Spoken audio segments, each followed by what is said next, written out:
ইরানে মার্কিন হামলার প্রতিশোধ নিতে কুয়েত আন্তর্জাতিক বিমানবন্দরে ভয়াবহ হামলা চালায় ইরান। বিমানবন্দরের টার্মিনাল 1-এ চালানো এই হামলার পর একে একে বেরিয়ে আসছে ধ্বংসযজ্ঞের ভয়াবহ সব চিত্র। বিস্ফোরণে ক্ষতিগ্রস্ত হয়েছে টার্মিনালের বিভিন্ন অংশ।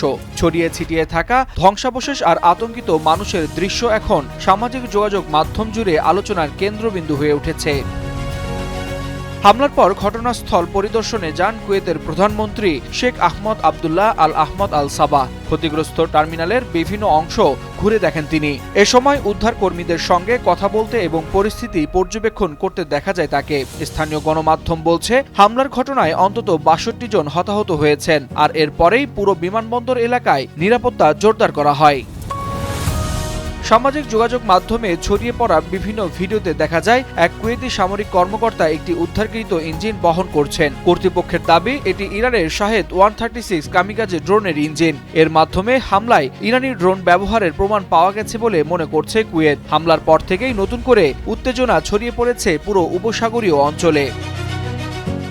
তবে সবচেয়ে আলোচনার বিষয়, মাত্র 2 মাস আগেও গত মার্চে ড্রোন হামলায় ক্ষতিগ্রস্ত হয়েছিল এই টার্মিনাল। দীর্ঘ মেরামত ও সংস্কারের পর মাত্র 3 দিন আগে আবার চালু করা হয়েছিল টার্মিনাল 1, কিন্তু চালুর অল্প সময়ের মধ্যেই আবারও ভয়াবহ হামলার মুখে পড়ল এই বিমানবন্দর। ফলে নতুন করে আতঙ্ক তৈরি হয়েছে সাধারণ মানুষের মধ্যে।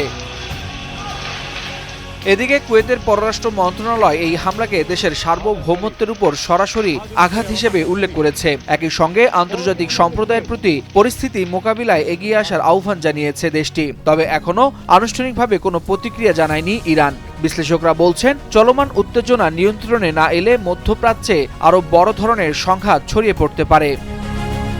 Waliul Hasnat, Times today.